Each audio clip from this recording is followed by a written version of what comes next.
wants to do the nasty work. You know, the shit that we all just think about. Most good citizens are just along for the ride, and they bitch and moan and complain about everything when it doesn't work out. Get it? Revolution Radio, where we do the nasty work. www.freedomslips.com.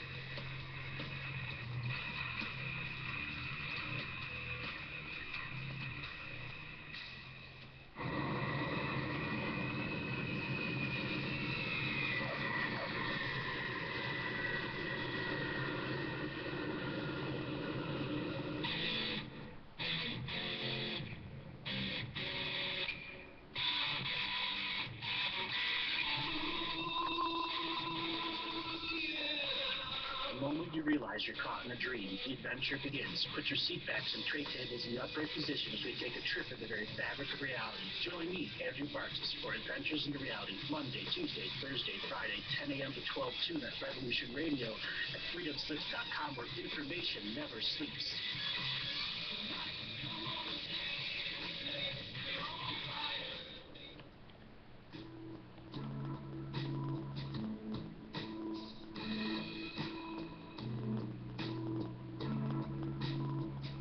Is your data safe? Do you have the necessary information to assist you in confidently living through just about any survival situation? Is survival and gardening, off-grid living, medical knowledge, or even natural or man-made EMPs on your list of personal concerns? Do you have your documents and your personal information in a safe place in your hands where you know where it is? Well, check out our preloaded EMP-proof thumb drive. Over 3 gigs of survival documents and how-tos, plus the USDA offline food preservation website, and much, much more, including a surprise bonus we just can't tell you about here. With plenty of room left over to store your most important documents. Imagine if a megavirus or a computer failure took out your bank, or all the banks for that matter. Are your banking records safe in your hands? So when they get things fixed and repaired, you can say, hey, look, this is what I had. You have it, I want it back. Is your personal data safe? Family records, addresses, phone numbers? Well, squeeze on over to freedomslips.com. Yes, that's www.freedomslips.com. Click the banner on the homepage for the EMP-proof bullet drive to get the full scoop of everything that we offer. So, folks, keep your data safe for your peace of mind. Revolution Radio, freedomslips.com. You don't need to expect us.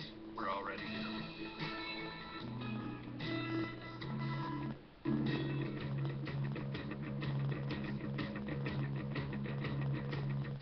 Revolution Radio.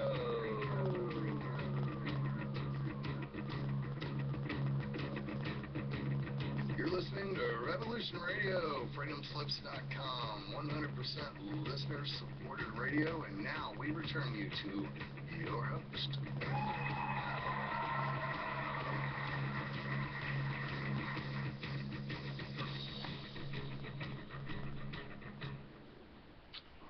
All right, we're back. You are listening to Clay Douglas, the Free American. My guest is Dr. Jake Wade, Dean of Timothy Bible College, and the founder of the Little Red Schoolhouse. And if you think about it, folks, I may go back and repeat a couple of things, because you really need, if you want to further your education, you need to get with Dr. Jake Wade, enroll in Timothy Bible College, and if you got children and you're a little worried about Sandy Hook or anything like that, start educating yourself right in your own home, in the safety of your own home. Start educating your children the right way. You know, this is not, this is a totally different thing. This is illumination, not true illumination, not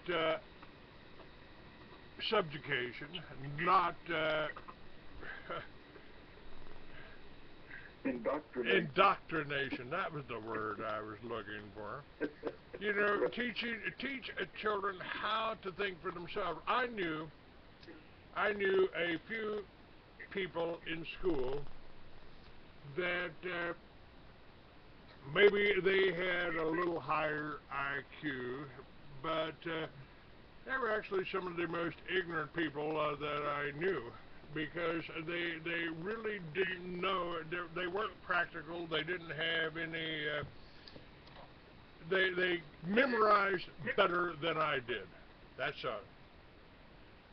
and the schools don't teach you to think, and they don't teach you to reason. They don't teach you to question. I question everything, I also, we got people on the chat room that are disagreeing with the Jew and Judas, but Judas was whatever they call themselves. He is the one that sold Jesus out to the Pharisees.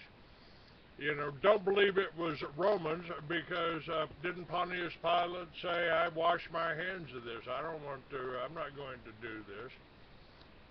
Well, it was a Roman centurion that got it first. He looked up at the cross and he said, "Oh, that guy was who he said he was." But you talked about Judas, Judas, who really is the epitome of what we have with the ideology of the Zionists. It is the idea that you can force God's hand. You can know that God is the creator. You can know he's the all-powerful entity, but to know him is a whole different prospect, and to submit to his plan is a whole different prospect. What Judas tried to do is what the Zionists are trying to do. They're trying to say, we are now back. We have retaken Jerusalem. We're the Israel that the Bible talked about, and we're back. So all these other things can happen, and we'll take over the world. Well, that's not the plan. If they read the book right, that is not the plan. It wasn't the plan in Judas's time. The reason the Pharisees liked his idea was that it was getting Jesus off of their back, because he represented change from their pharisaical approach and their oppression of the people. We haven't changed a thing. It's still the same thing, and that's why I said we have to be careful with syntax, because we're not throwing the Jew under the bus. We're throwing the pretender, who are called Zionists, under the bus. We're throwing the Judases under the bus, and Jesus did that. He told Judas, "I'm going to give you the Satan, boy." And he did. And that's where we are with that thing nowadays. I want to throw one other thing in. I like the intro that Revolution Radio's got. It's why you're such a good fit for them, because you are willing to do the nasty work. That's in their opening. We talked about that, our friend in part of our group, Rudy and I were talking about the fact we're glad you're out there doing what you're doing, because we don't want to. It's not our call. That's your calling, and you do the nasty work of sticking your butt out there on the line with a sharp saw at the end of a short limb, trying to tell the truth to a bunch of people, and those that don't want to hear it or don't want you telling it then become your enemy, and they vilify you. That's just the way all this works. And I'm real glad you're out there in front for me, doing the nasty work. Well, yeah, it's I tell people, why do you think? I mean, the people on here, and somebody on the chat room, who I kind of like here, says, was not Judas simply manipulated by Satan? Well, of course he was. Of course he was. Right on. But I've said God's alive and well on the internet, because they send me stories like what Veterans Today puts out, Gordon Duff, and sent me this story about Grace, who's wrote it back in 1998, and she's dead now, and I put that up for people to read, because she was there in Palestine. She talked to the Palestinians and couldn't get it up, couldn't get her stories up in America, because, well, it doesn't benefit Israel. And Israel was started, and you'll find this in my Mystery Babylon. And folks, if you just send a donation or $10, you can go to my store on the Free American. I'll have some of Jake's books up there probably later on this weekend. She couldn't get the her stories up about the torture of the Palestinians in Israel, what is modern day Israel, and because it wasn't good for Israel. She said I on a trip to Washington D.C. I hand delivered a letter to Frank Mankiewicz, the head of the public radio station. I explained I had taped interviews with Palestinians who had been brutally tortured, and I'd make them available to him. I got no reply. I made several phone calls. Eventually, I was put through to public relations person, Mrs. Cohen, who said my letter had been lost. I wrote again. By the time I began to realize what I had known, had it been Jews who were strung up and tortured, it would be news, but interviews with tortured Arabs were lost at WETA, and she had the same experience at Macmillan Publishing Company, who was her contact there was a former Roman Catholic priest. He assured her that no one other than himself would edit the book. As I researched the book, making several trips to Israel and Palestine, she said I frequently met with Griffin, showing him sample chapters. Terrific, he said. The day the book was scheduled to be published, I went to Macmillan's. Checking at the reception desk, I saw Griffin across the room, cleaning at his desk. His secretary, Margie, came to greet me in tears, and she whispered for me to meet her in the ladies' room. When we were alone, she confided, "He's been fired." She indicated it was because he had signed a contract for a book that was sympathetic to the Palestinians. Now, this is censorship. This is control. This is the problem I have, and this is why that's why I still kind of refuse to use the word Zionist in relation to the word Jew. You know, I'm sorry, there were no Zionists around when the Jews killed Jesus, or tried to. Right. And these and now there are, I disagree with Eli James in a certain aspect. He says, you know, are there any good Jews? And my friend Randall, who runs the True Seekers, he says, you know, Clay, we need to appeal to the good Jews out there. And I said, well, I'd be happy to do that if I'd met one. But I have. I actually have. And that man's name was Aaron Russo, who got a fast-acting cancer the same way that Chavez did down in Venezuela. The same way a lot of people have done. Well, wait a minute. Didn't he get that right after he blew the whistle on the IRS? Yes, sir. And after he revealed his conversation with Nicholas Rockefeller, right, who indicated that their plan was to get everybody implanted with a chip, which I believe, you know, for 2,000 years, we've been asking ourselves, what do they mean? The mark of the beast. What do they mean, man? Without it, we won't be able to buy or sell? Huh. Well, for 2,000 years now, we've got the technology to create that beast.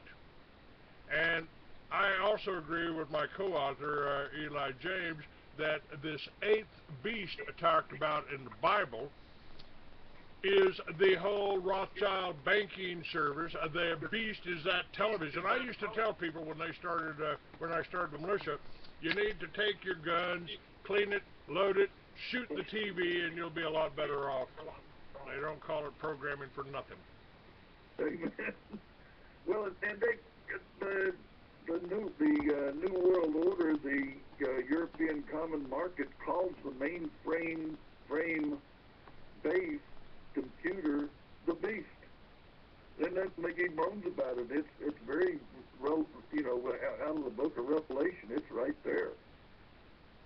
But this is why changing the name of the Pharisees does not change what they do. And that's why, I say, okay, we're going to call the new group the Zionists. We may call them New Age, or we may call them Taoism, or, all these terms come flying by, and everybody's, oh, it's a new deal. There's nothing new about it. You can go clear back to the Tower of Babel.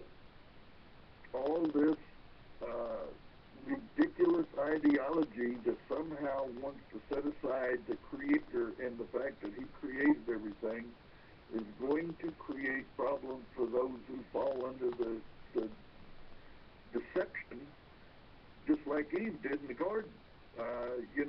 It's a thing where if it's going to be that God is the Creator and He's all-powerful, we better go along with that, because the other guy's not going to win.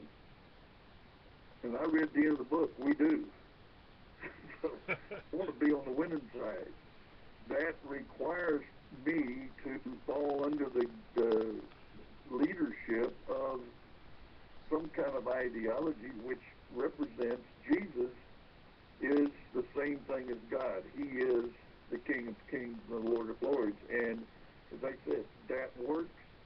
If your approach doesn't do it that way you have in this country, it should have anywhere according to the Bible. The right to do it the way you want to do it. You can pick where you want to travel. If you want to go to another place other than heaven, that is your choice, and I got no right to judge you for it. That's the bottom line. We don't have to associate with you.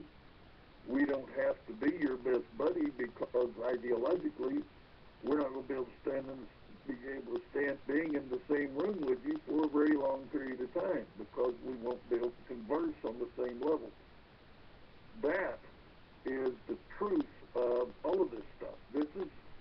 And if you go throwing names around, then, you get into a little trouble with that, but you're using the title that these people adopted. And that's where you get into a problem. You're just calling somebody who they call themselves. And that's where it gets into trouble, because they get real thin-skinned and don't want you to do that, even though you're telling the truth. So that's an evil bunch of, or they're evil-driven ideologies, but it doesn't necessarily mean the people doing it are evil. We've got church after church full of people sitting on those pews that think they're in the right place to get to heaven, and that church isn't going to get them anywhere other than a place to put their money in the box or the plate or whatever and feel like they've had religion. No, it doesn't do anything for them. That is across you got that with the Muslim religion. You got it with the Hindu. I don't care what religion it is. Most people fall into that category that has been duped by their own religiosity. And they buy into it because everybody thinks they need one. And once they think they got a hold of it, they run with it, even though it doesn't do them any good.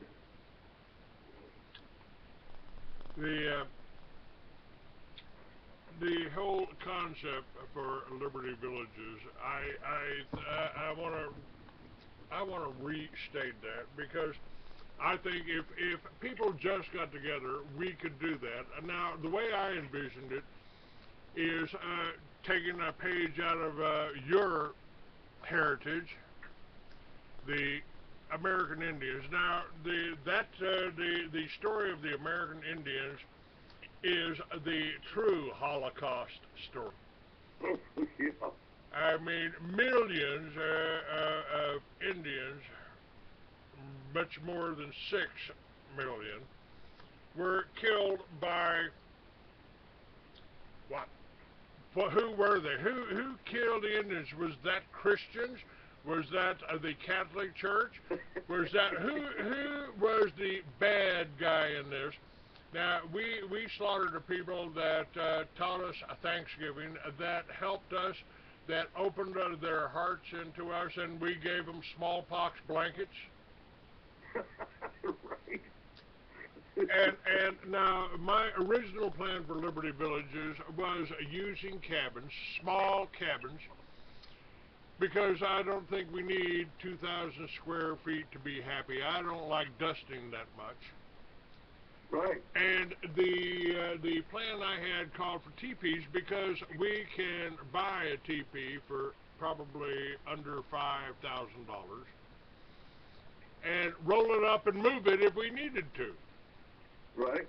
And if you're driving down a secondary highway and you see 10 teepees lit up and a vacancy sign out there with a restaurant with hemp coffee in the middle, the I think people would stop. I think people would stop in there and want to spend the night. And the teepees I've seen, and I've got photographs of that up on the Liberty Village page. I'll be working on this week too. That of teepees under in snow and under northern lights, and the people looked pretty happy and pretty comfortable. And you know, in a teepee you don't have any corners for that evil spirits can hide in. Right? But that's the answer. If these things are open to the public, people can stop in and see what a self-sufficient community is like and what the American Indians, the kind of life they really had. Well, one of the things you mentioned is really one of the most important things that we have lost, and that's the sense of community. And I wrote that in my book, Sold Out, that we gave up on the sense of community. You said we don't know our neighbor. We become so isolated as a public that the word public probably doesn't even fit anymore. It's the reason we allow these strange patients to run up and we claim they're supposed to be representing us as a group, and yet we don't have a group. So it's one of the reasons it doesn't work. If we had enough like thinkers that got together and didn't allow the walls to keep us from sharing our lifestyles and so forth, you know, we're not going to agree on absolutely everything. Our little group, Truth Seekers / the Wick Church / Bible Study Group, whatever, literally does the thing you're talking about in a sense of community as it should be to some degree. We help each other. We are concerned about each other. We don't judge each other, and that's what's been lost. That's one of the things that makes our society sick. And I may get, you may get chat room arguments on that. We are a sick society. We have become bowed to the wrong ideology, and you and I both agree, though most people can't understand it. Last Friday, you had the guy on, Walter. Walter Burien, yes, the capper. He nailed it. He really nailed it. It is what we have gotten into, is we somehow have bought into the banking ideology that we have to have banks, that we have to have what we want when we want it, and it doesn't make any difference that we have not only hopped ourselves but our kids' future in doing that. And it's a countrywide sickness that we really, you've got to shut to that before you can get into the Liberty Village, the back community concept. You've got to get away from the materialism and the fact that I'm trying to get more than the guy next to me, even though I don't know who he is. It's what's gotten us into a terrible place, and it's gotten us oppressed by a government that says, if you don't agree with me, we're going to cut off your funding. Well, the Liberty Village thing doesn't allow for the government to fund anything for you, which means they can't oppress you because they have not the slave control of you. And that's where you're trying to get us. That's right. That's right.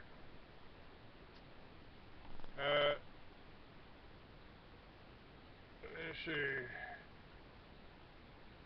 Okay. Somebody on the chat room asked and mentioned about the Muslims. They talked. They asked about the Muslims, and also somebody else said the Colorado Yurt Company. That's a great source for yurts and teepees, all different sizes.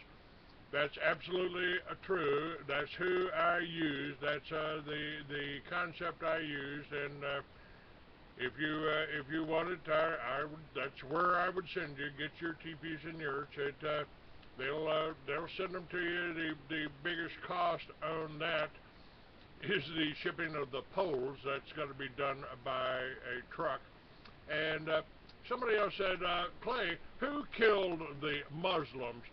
Was it not the white race, and I myself am white, who have been impressed into the service of Satan? Now, I assume he's talking about the Crusades, and I don't agree with that, and I don't think, it's kind of like the wars today. I mean, who would Jesus bomb? Who would Jesus use those drones on? Well, and you got to be careful painting a skin color on somebody who really is descended from the same Noah that all the rest of us are. I go out in the sun in the summertime, and I get absolutely very dark copper colored, which is why they called us red men. And yet you're willing to sit it with right across the table from me in a Bible study and not see my skin color, but see me as brother. I think when you start labeling people, there are blacks that are whiter than you are. The guy you and I sat under for a while at that Black Baptist church, one of his daughters is an albino. She's just as white as she can be with blonde hair and no color in her eyes. She's just pasty white. So you got to be careful when you begin to label people by color, because you're going to miss the boat. Well, the reason I sit across from you is because I want you to adopt me, I mean, I wasn't born an Indian, but by God, I think that we would have been so much better off if we had adopted the Indian culture. We'd still have buffalo out there. We would be working together and living together. And again, that's why I really placed my whole Liberty Village plan around the Indian village, because, hey, roll up the teepee, and, in the summertime we'll go up to Colorado, and set up the teepee in a village up there. And right. Let's see, if you're Mexican, I happen to love Mexican food. So I would be happy to go to a Mexican village, and just so I could go there to the yurt in the middle and have wonderful Mexican food. We do the same thing up in San Francisco. We go to Chinatown up there. So it's and David, you got it right. Color doesn't count. It's what's inside your head and heart that matters the most now. Amen. And that's the secret of Christianity anymore. Is if you accept God in your heart, if you accept Jesus in your heart, then you're a Christian. And that should unite us. And exactly. and right, we don't call them Indians anymore. It's Native Americans. It's the indigenous Americans. That's right. And we got Devo on here that says, surely, Jesus Clay, put away your sword, would have fought no one. If thine enemy assault you, turn to him the other cheek, and love thy enemy. Well, I'm not very good at turning the other cheek. And if you swing at me, and you can have the first swing, buddy. But after that, hopefully you've got good insurance. Well, I'm real good at turning the other cheek. The problem is I only got two of them. I run out pretty quick. But you said it right that when you give your heart over to Jesus or to God, however you want to frame that. But again, we're not going to get into the vernacular, so that gets messed up. But when you do that, in John 14, it says you will have him in you and you in him, and you will do the words that he said and follow the things that he said, because it will now be who you are. And you know this in your life, since you did the Ron Wyatt thing, your vocabulary has changed drastically, and your loving nature is coming out and blooming. And I mean, both of us have done that. I'm not the guy who got angry. I don't get angry anymore, because the Jesus in me has retrained me that it sets your brain off. You can't do anything with it if you're angry. So I have quit doing that. And the bottom line is that you've got a bunch of people running around claiming, for instance, I'm a Muslim and you're an infidel, so I'm going to kill you, and that'll be fine with my God. Well, then they have a different God than I do. If you're talking about a Christian who claims he's got to go kill a bunch of Jews or a bunch of Muslims or whoever they're after in the name of their religion, then it's not the religion that I'm after, that I follow. And I can go right down the line. If you're going to come to a country that already works because they're full of a bunch of Indians, and like you said, indigenous people, and we're going to impose religion on them and kill most of them, then I'm sorry, that's not biblical, and that's not according to what they claim to be. Somebody said, cowboys and indigenous people just don't have the same ring to it. No, but and you're right. We can, in the Cherokee rules, the original ones, I've looked that up. We go by them, and it is absolutely, it's Jewish. It goes back to Leviticus. We can literally adopt someone who sojourns or stays with us as part of our family. We can choose to adopt them, and they become Cherokee, just like the Jew could do in the Old Testament. It says if you stay with them long enough and that family adopts you as part of that tribe, then you become part of that tribe. Right. And, it's, I mean, the answers are out there, and I believe the Bible contains 3,000 years, at least, of wisdom, compiled wisdom here. And it's, I have a little, I have different ways of looking at things. I've said, if you're omnipotent and omniscient, in other words, you know everything and you can do anything, what are you?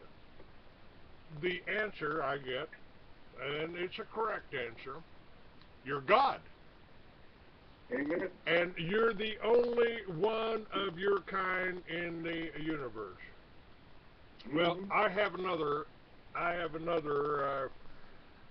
definition of that. If you're omniscient and omniscient, you got to be bored to tears. So what do you do? What do you do? Well, you create man. You put a spark of your divinity in him that we call the soul or the conscience, and you give him amnesia, so he doesn't know where he comes from and what he's a part of. And then you sit back, like Shakespeare said, The whole world's a stage, and we provide the intrigue, we provide the excitement, we provide the temptations, and God sits back behind your eyes and my eyes and says, well, I wonder how Clay and Jake are going to handle this. That is not bad, my friend. That's not bad at all. In fact, it's stated, I think it's in the 14th chapter, I'd have to look it up, maybe it's the 14th verse of one of the chapters in Revelation, that God made us for his own pleasure. So that would fit, and it also fits in the fact that in Job, there's an indication, there's almost a wager between God and Satan that, you know, my guy's going to be loyal to me, and you can't turn him from that he may not know why, but he's going to be loyal to me anyway. So that really, I can get some sketchy biblical background for what you just stated as the premise. Well, now I've also said, you know, that this is the 21st century and burning bushes are a little passé. and so God is alive and well on the internet. Oh, yeah. And God sent me this article that Grace put out, and I've added that on some of the articles that I've put out. And but Satan is too. And Satan has, he's there and uses the internet to tempt us, to distract us, the same way he has for thousands of years, since he tried to tempt Jesus. Now, somebody, didn't Satan offer Jesus all the kingdoms on earth if he'd go with him? Yep. Let's see, Jesus turned him down. Who accepted that? I mean, who did he make a deal? Who did he make a deal with? Wasn't it the Pharisees out there? Wasn't that the Rothschilds out there? I mean, this whole fractional banking, the whole fractional banking thing is it's antichrist. It goes against what the Bible taught. It goes against the usury. Doesn't the Bible talk about usury? I mean, isn't that in there? So the Jews. Getting technical. It says you cannot take any interest from any family member, and you cannot charge any non-family member over 10%. Otherwise, it's usury. That's And you mentioned the bankers. The Pharisees were technically bankers. They had a treasury. They were doing foreign exchange on currency. They had set up a merchandising in the outer court area, a merchandising process. They were bankers. That's right, and there I did a film called the No Such Thing as a New World Order. I said that the money changers Jesus ran out of the temple. They just changed the name of the temple. They call it the Federal Reserve or the World Bank or the City of London now. Absolutely right. And Devo says, is not Clay rather than passe the Word of God eternal? Yeah, the Word of God's eternal. I got no problem with that. But I think burning bushes are passe. I mean, we got the internet now. We don't need to burn any bushes. And I'm not even sure if that burning bush wasn't hemp. So.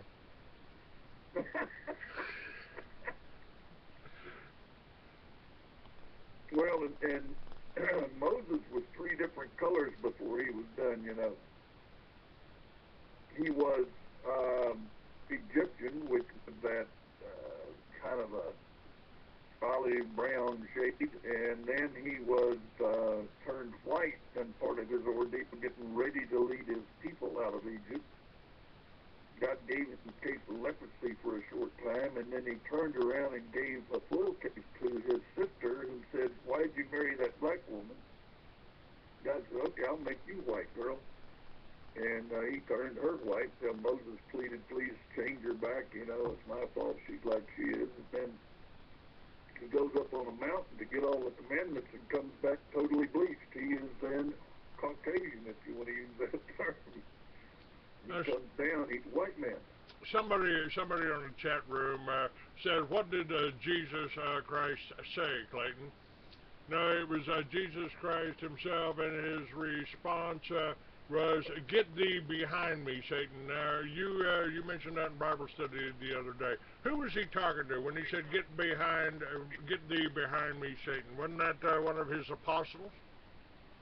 Peter. Peter. In Matthew 16, yes, sir. He told Judas, I'm going to let Satan have you. That's while they're having their Last Supper. So I've said, a lot of our problems here, Jake, comes from our own family and friends. I mean, our families walk away from us, our friends turn on us, our friends are got to find fault, because we're not doing things exactly their way. And doesn't mean they're evil. It doesn't mean, it means they're misguided. Amen. It means... I had 21 walk out of my service one Sunday morning while I was still in one of those church settings that said, we're afraid you're going to bring in guns and badges and we're all going to be in trouble, so we're leaving. I had my own daughter in my own house say, I will never talk to you again. I don't need a pastor for a father, so you're not my dad. It's in my own household.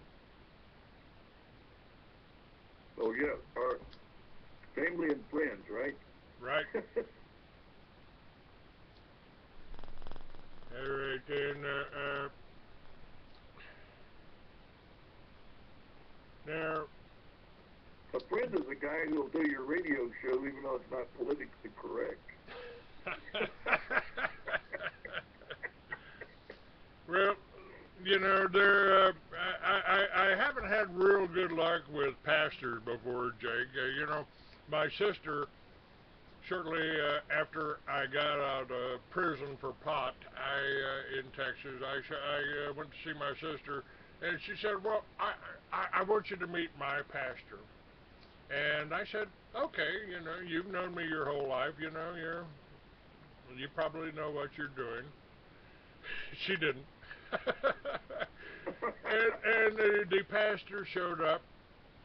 This was before I was really introduced to Ron Wyatt and the location and the finding of the Ark of the Covenant. And he said, have you been saved, Clay? And I said, I don't know. What does that entail? What does that entail? And he said, well, you've accepted Jesus as your Lord and Master. At that time, I hadn't accepted anyone for my Lord and Master. I didn't get on my knees to anyone. And I asked him about well, let me ask you this, preacher. There's an Aborigine. There's an Aborigine in Australia that's never seen a white man, never read the Bible. He takes a mate. He has 2 children. He teaches them how to survive, how to live. And we could say American Indians. We could use an American, Native American here in the same context. Never seen a white man, never read a Bible, but he's taking care of his family. He's taught them how to live. He's taught them how to hunt. He's taught them where to find water. He's taught them how to live. And when he dies, does he go to hell, preacher? And he said, oh, well, yes, he goes to hell. I reached out, grabbed him by his tie, and walked him to the door, opened the door, and threw his ass out. My sister showed up and said, what happened to the preacher? I said, oh, he had to leave. She still doesn't talk to me. And I probably wouldn't do that to you, Jake, since we're about the same size. Might be a little hard to live. Might be a little hard to live, and you don't wear a tie anyway. But let me ask you that question. I don't believe that's what Jesus said. I don't believe that's what Christianity is, and I believe the American, the Native American out there that if he's never read a Bible, never seen a Bible, and he's taking care of his family and he's protecting his friends and his community, he's going to go to heaven the same as anyone, any one of us. First of all, Jesus said that wasn't my call. So I cannot condemn him anyplace. I don't know where he's going. I will say that it's better to try to go through Jesus, but my ancestry was very devout in believing that there was a creator and that we went to it. I mean, in our lore, it's spoken heaven and some other awful place. And this is in Cherokee lore. This has nothing to do with Christianity coming over here. Luke said the kingdom of heaven is within you, that you've got God in you. He said in Genesis, I breathed that into you. I breathed some of me into you. That means that some way or another we have the capacity for having an awareness of him without having to read the book. The bottom line is that if you really want to know Jesus as your brother or your leader, then you must read that book in order to get to know him better. But it does not preclude, like you said, the indigenous people who performed in that manner because they believed in a creator that was within them. Doesn't preclude them from going somewhere. So, and again, it's not my call. My call is not to tell you what you're going to heaven or hell, and I won't say it about anybody. So that's not my call. Well, I've told people, I've had people ask me, why don't we see you in church, Clay? And I said, well, does God talk to you? Do you talk to God? Does God tell you what to tell your flock? And they stutter a little bit, and then they kind of nod their head, and my answer is, me too. And, he said that to Isaiah. Isaiah told his people, he said, God tells me my arm's not too short, my voice is not too weak to reach anybody I want to talk to. God said that through Isaiah to the people. It's not just the prophet that hears him. Well, this is God sent me to you, and for the last 20 years, I've been trying to promote what you do not because I'm getting paid for it, because I think you are right. And folks, it should be the same thing with you. If you want to send a donation, if you want to join the church or the Timothy Bible College, or you want to put your children into the Little Red Schoolhouse, you can do that for a heck of a lot less money than you would pay to send them to a public school. And the colleges, you can also do all of it by CD, like you said before, in your own home at your own pace, and that includes the church. We'll send you a copy of the message. That's right. And folks, if you want to support what I'm doing this, and I've said, what do you think I'm doing this for? I'm doing this because this is what God gave me. God sent me to 49 states, to about 9 countries, so I could learn, so I could study. I'm kind of like Louis L'Amour.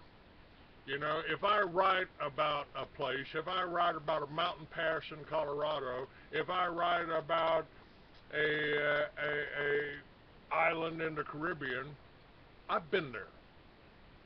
God sent me there to gain knowledge, to study people, to understand what's going on. I wouldn't be doing this. I'm not doing it for the money, but I need money to get by on. So I wrote books. I've got books for sale. You can get those by a donation. You can read them on a PDF. You can do the same thing with the college. We've got that. Trailerman says, what denomination is Brother Jake's church, Clay? And my old friend Lynn says Clayanity. I think that's her idea of a joke. But the denomination of your church, I think it's a biblical, Jake, but you got a denomination. We talk, you and Rudy talk a lot about the Presbyterians and the Pentecostals and all the other, and the Catholics out there. The Catholics, the Catholicism, they didn't, for almost 2,000 years, they didn't even want you to read the Bible for yourself.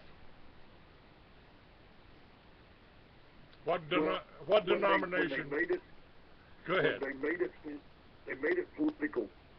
When they allowed politics, when they allowed the government to take over the church way back there, and it became Roman, then it ceased to be a Jesus-centered church. So you can't really call it one.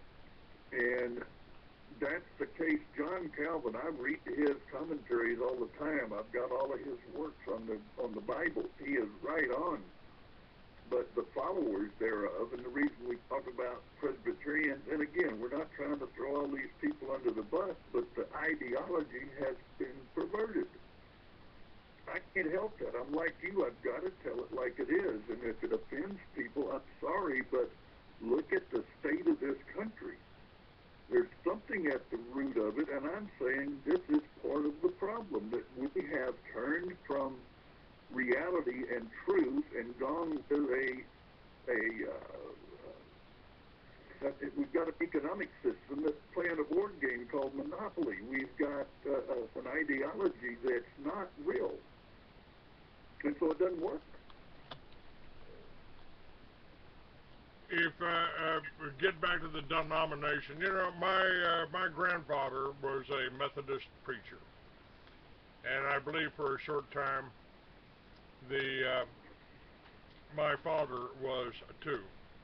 But you know, I think Trailerman's right on here. It does not have to be any denomination. I don't think God's against denominationism. I think the problem is that the denominations get to worshiping the denomination more than Him, and I know He's against that. And you and I have run up against that. Our group was fellowshipping with the Black Baptists because we thought it was the right thing to do, and they barred us, especially me, from returning to that church because of some Baptist trappings. And that's not biblical. The Bible doesn't say you keep people from coming to the building that you're in just because you're not Baptist or you're not following the Baptist credo. You know, if you're not disrupting the service, if you're not bringing another doctrine, that makes it illegal to bar them from coming. But they did that. And that's why we stand against the denominationalism. Again, not throwing all the denominations under the bus, but the fact that they're 501c3 locked into the government, can't even talk about the guys that are going to lead the country, is wrong. That's not effective. God told Ezra back in the time that they brought the people back from Babylon under 70 years of oppression and exile and slavery. He said, when you build this temple, don't let any other ideology come into it. In fact, send all of those who have that Babylonian thinking back where they came from. And you establish the government. You establish the judicial system, and you have oversight over that and make sure they follow the Bible. He told Ezra that before Jesus ever came. Oh, our government to say we're going to control religion is following the same poor thinking that they have all the way through the history of man, is that we're going to let the government run the religion and control it. So we're not doing religiosity. Somebody on the chat room just referred to it as churchianity. Amen. I believe yes, you've used that term too. So, I tell people I generally don't go to church, didn't go to church before I got here, because every time I walked out my door, I was in my church.